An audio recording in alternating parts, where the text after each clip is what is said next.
palavras de esperança, teu amor, Senhor, e tua graça me alcança.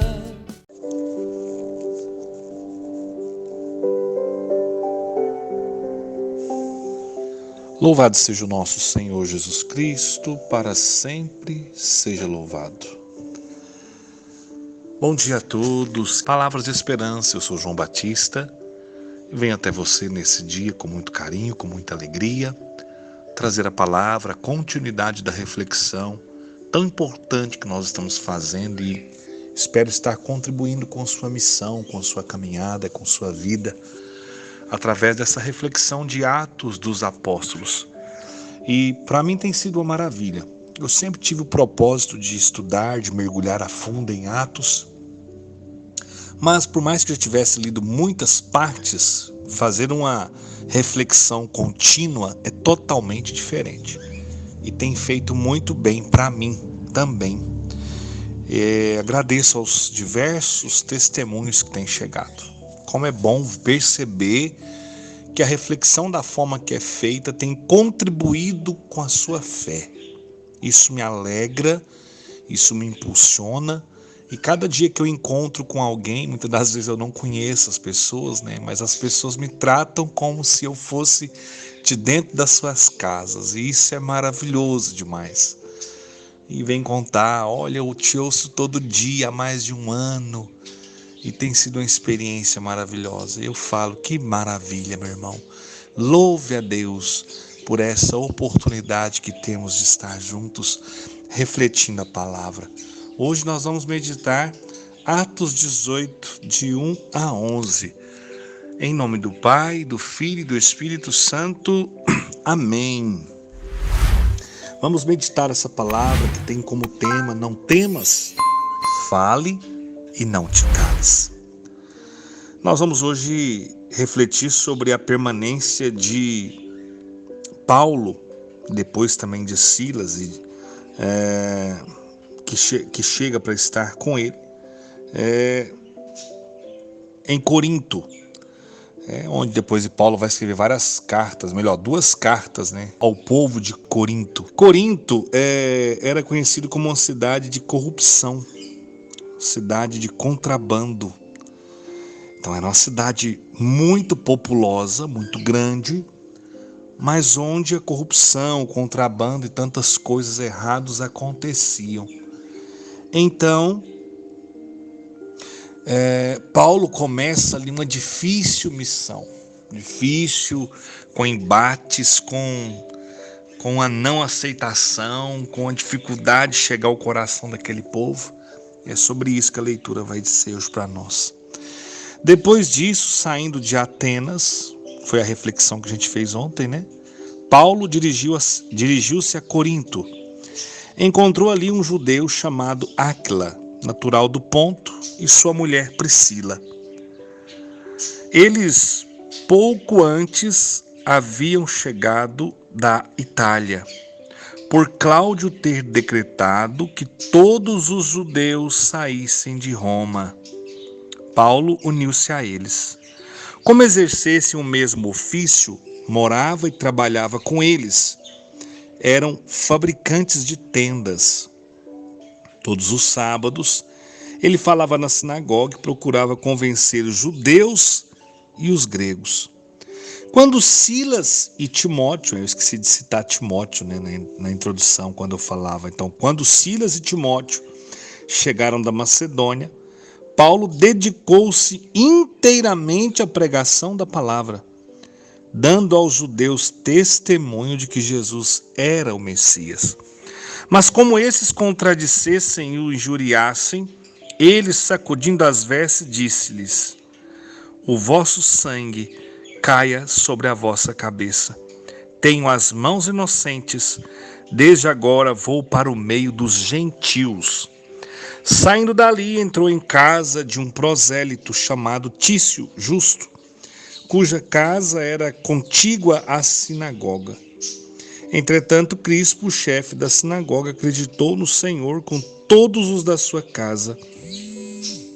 Sabendo disso, muitos dos coríntios, vamos lá, continua aqui. Sabendo disso, muitos dos coríntios, ouvintes de Paulo, acreditaram e foram batizados. Numa noite, o Senhor disse a Paulo em visão: não temas, fala e não te cales, porque eu estou contigo. Ninguém se aproximará de ti para te fazer mal, pois tem um numeroso povo nesta cidade.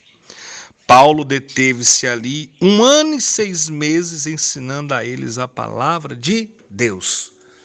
Palavra do Senhor, graças a Deus. Irmãos, essa revelação de Deus a Paulo, ela é muito encorajadora. Olha o que diz o versículo 9. Numa noite, o Senhor disse a Paulo em uma visão: não temas. Primeira coisa que Deus já deixa claro: Paulo, não tenha medo. Fala e não te cales. Por quê, irmãos? Porque acredito eu, isso já aconteceu comigo, isso já aconteceu com todos aqueles que anunciam a palavra. Tem momento que a gente pensa assim: o que eu estou fazendo? Parece que eu estou dando murro em ponta de faca, jogando pérola aos porcos. As pessoas ouvem, mas não mudam. Estão aqui, mas parece que estão longe. Então, muitas das vezes, para a gente que prega, ou missão que tem hora que é muito complicada. E aqui, pensando comigo, quando eu ouço uma palavra dessa, acredito eu que Paulo estava, talvez, prestes a desanimar, prestes a entregar tudo, e de repente, Deus em uma noite, eu acho interessante, né? A palavra faz questão de falar que foi à noite. A noite, muitas das vezes, significa aquilo que é a escuridão da fé. Talvez a noite escura de Paulo, aquele momento que dentro do coração dele as coisas estavam ficando difíceis, confusas. E a palavra diz: numa noite, o Senhor disse a Paulo em uma visão: não temas, fale e não te cales, porque eu estou contigo. Irmão, essa palavra ela é profética, ela é para você nesse dia de hoje. Não temas, o Senhor está contigo. Diante de todas as adversidades, diante de todos os problemas, escute bem, o Senhor está contigo. Ele não te abandona, Ele não deixa você sozinho. Não temas. E aqui, como era para Paulo, um pregador, Deus ainda vai dizer: fala e não te cales. Anuncia, denuncia, prega, e ele mesmo vai escrever depois: prega oportuna e inoportunamente, está lá na carta de Timóteo. Ele entende essa palavra de Deus como uma palavra que vem trazer ao seu coração força, coragem, ousadia. E aí nós sabemos toda a trajetória de Paulo, tantas cartas, tantas obras extraordinárias que esse servo de Deus pôde realizar, juntamente com aqueles que Deus colocou ao seu lado. O Senhor disse ao coração de Paulo, o mesmo que Ele diz a você e a mim hoje: não temas, porque eu estou contigo. Ninguém se aproximará de ti para te fazer o mal, pois tem um numeroso povo nesta cidade. Ou seja, eu conto com você, Paulo. Aqui a coisa não é fácil, aqui é uma cidade com muitos desafios, com muitas turbulências, com muita coisa errada, e eu preciso que você permaneça aqui e pregue a palavra. Não tenhas medo, Paulo, não tenhas medo. Os desafios serão grandes, mas eu sou maior. Gente, é perfeito demais isso aqui. Então, nós hoje aprendemos também que Paulo ele trabalhava com fabricar tendas, não é isso? Está lá no versículo 3. E aos sábados, que era o dia, né, dedicado aí pelos judeus, o dia que eles iam ali anunciar a palavra, pregar a palavra. Então, todos os sábados ele falava na sinagoga e procurava convencer os judeus e os gregos. Mas aqui nós percebemos que há vários obstáculos, há várias barreiras e parece que há uma grande dificuldade da aceitação do povo, né, da palavra que ali era pregada. Então, o versículo 5 diz para nós que quando Silas e Timóteo chegaram da Macedônia, Paulo dedicou-se inteiramente à pregação da palavra, dando aos judeus testemunho de que Jesus era o Messias. Então, Paulo colocou a sua vida inteiramente à disposição do Senhor. Agora, olha o que diz o versículo 6, os detalhes da palavra, né? Mas como esses, né, os judeus, contradizessem e injuriassem eles, sacudindo as vestes, Paulo disse o quê? O vosso sangue caia sobre a vossa cabeça. Tenho as mãos inocentes, desde agora vou para o meio dos gentios. Aqui tem duas coisas interessantes. Essa expressão, vosso sangue, é uma expressão proverbial com significado: tomais a vós a responsabilidade. Ou seja, eu vos anunciei a verdade. Vocês não quiserem acreditar? A partir de agora, arque com as consequências. É por aí. Resumidamente, Paulo está dizendo para aquele povo: olha, vocês não querem acreditar? A minha parte eu estou fazendo. Se vocês não querem, vocês vão se responsabilizar pelas consequências da vida que vocês estão vivendo. Aí a palavra traz para nós que Paulo foi para o meio dos gentios. Quem eram os gentios? Gentios eram todos aqueles que não eram judeus, ou seja, os pagãos, os que não eram hebreus. Esses eram chamados de gentios. E Paulo então vai para o meio deles. Se aqueles que já caminhavam com Deus não queriam ouvir aquilo que Paulo trazia como uma boa nova, Paulo então muda a atitude. Ele vai para o meio dos gentios. Ele vai para o meio dos pagãos anunciar a palavra. Vocês não querem ouvir? Tudo bem. Então vocês serão responsabilizados por essa escolha que vocês estão fazendo. Eu não vou deixar de anunciar a palavra de Deus. Então a palavra diz que ele saiu dali, entrou na casa de um prosélito chamado Tício, cuja casa era contígua à sinagoga. Entretanto, Crispo, o chefe da sinagoga, acreditou no Senhor, com todos da sua casa. Eu estou achando algo muito interessante aqui na leitura de Atos dos Apóstolos, que sempre vem contar para nós que o homem da casa acolheu a palavra, e com ele toda a sua família.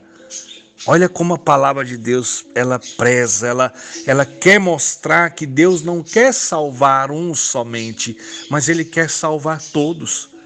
Então, quando um homem de Deus, quando ele é um homem que reza, ele precisa anunciar a palavra dentro da sua casa, mesmo que ele não fale, mas que ele viva como testemunho vivo. E é preciso também, quando é uma mulher de Deus, que essa mulher anuncie. Se os pais não são, que os filhos sejam os porta-vozes, aqueles que falarão em nome do Senhor dentro da sua casa. Essa palavra é para você que está aí me ouvindo, que talvez está desanimado da missão, está querendo parar de anunciar, de pregar, querendo deixar de servir o Senhor na sua pastoral, no seu movimento. Ou talvez você que até brotou um desejo de servir a Deus, mas veio isso, veio aquilo, veio a pandemia e de repente você parou com tudo. O Senhor está dizendo hoje para cada um de nós: não temas, fale, não te cales. E aí ele vai concluir com o finalzinho da palavra o quê? Porque eu estou contigo. Essa é a palavra que o Senhor tem para você e para mim nesse dia. Muitos estão me ouvindo à noite, então nessa noite, nessa tarde, nessa manhã, no momento que você estiver ouvindo, não desanime de anunciar, não desanime de pregar, não desanime de se colocar à disposição do Senhor, ou não desanime de se colocar à disposição dele para servir o irmão, a comunidade, aqueles que Deus confiou a você, para falar em teu nome. Se aqueles que eu convivo não querem ouvir de Jesus Cristo, aonde eu preciso anunciar? Porque Paulo estava entre os judeus e eles não quiseram ouvir.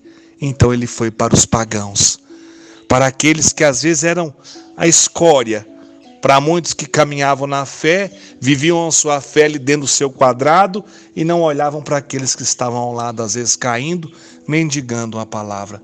E esses, quando recebiam a palavra, se convertiam, transformavam suas vidas, encontravam-se verdadeiramente com Cristo e pela ação do Espírito Santo eram moldados, eram transformados. Queridos irmãos, Deus quer falar com você e comigo hoje. Não temas, não tenhas medo. Eu estou contigo para te impulsionar, te dar ânimo, coragem, sabedoria, discernimento, tudo o que você precisa, todas as ferramentas necessárias para anunciar e proclamar a boa nova, Deus irá confiar a cada um de nós, como confiou a Paulo. E quando Paulo às vezes já estava cansado, exausto, em meio a tantos embates, a tantas lutas, Deus se revela a ele em um dom, é o dom de revelação, né? Deus se coloca diante de Paulo em uma visão, em uma visualização. Naquela noite que Paulo estava vivendo na sua fé, Deus se apresenta, Deus se revela e diz ao seu coração: não temas, fale e não te cales, porque eu estou contigo. E ainda, irmão, junto com essa palavra, tem uma promessa: ninguém se aproximará de ti para te fazer mal, pois tem um numeroso povo nessa cidade. Ou seja, aqueles que andam com o Senhor não precisam ter medo de nada. Ah, João, tem pessoa que tem um mal olhado sobre mim. Meu irmão, se você está com Cristo, se você está com Deus, este mal não vai atingir você, porque Deus é mais forte. Simples assim. Ou não tem sentido nós rezarmos, ou não tem sentido nós confiarmos em Deus. Quem está dando muita atenção para o mal que o outro deseja, é porque está pensando mais no mal do que no bem que Deus pode realizar. Está pensando mais no mal, né, que está aí à volta a todo instante, do que no bem, no poder e na ação que Deus tem sobre a nossa vida. Então não dê atenção a esse mal que está aí rugindo e fazendo barulho à sua volta. Não, dê atenção ao Deus que se revela a você e que fala com clareza. Já imaginou se Paulo tivesse dado ouvido a tudo de negativo que estava em sua volta? Talvez ele não teria ouvido a voz de Deus. O que está acontecendo com muita gente hoje? Está ouvindo o mundo, está ouvindo os barulhos do mundo, está ouvindo um barulhinho do celular e já tem que olhar e já tem que ver, mas não está dando a atenção que Deus merece. E Deus está aí falando, falando, falando. E na maioria das vezes o povo de Deus não está ouvindo. Senhor, dai-nos ouvidos atentos, dai-nos um olhar atento, a mente atenta àquilo que o Senhor tem a falar a cada um de nós. Dai-nos a graça, Senhor, de sermos revestidos de coragem, da coragem que é dada pelo Espírito Santo. Que nós não tenhamos medo dos desafios, que nós não nos calemos diante das tribulações e dificuldades e diante de tantas realidades que têm se levantado contra nós, mas que nós possamos realmente nos colocar por inteiro nas suas mãos, confiar plenamente na sua misericórdia e ouvir a tua voz que diz ao nosso coração: não temas, porque eu estou contigo. Eu tenho certeza que tu és o Emanuel, o Deus conosco, que não nos desampara, que não nos abandona um segundo sequer. Enche o meu coração de confiança, de esperança. Abençoa todo esse dia que vem pela frente. Todos que irão ouvir essa mensagem, todos os que irão compartilhar. E que essa mensagem seja cura, seja libertação, seja transformação e seja vida nova para todos aqueles que a ouvirem e por ela possam se beneficiar para a honra e glória de Deus Pai. Louvado seja o nosso Senhor Jesus Cristo, para sempre seja louvado, em nome do Pai, do Filho e do Espírito Santo. Amém. Tenham todos um bom dia. Sede santos como Deus é santo. Pois só tu tens, Senhor, palavras de esperança.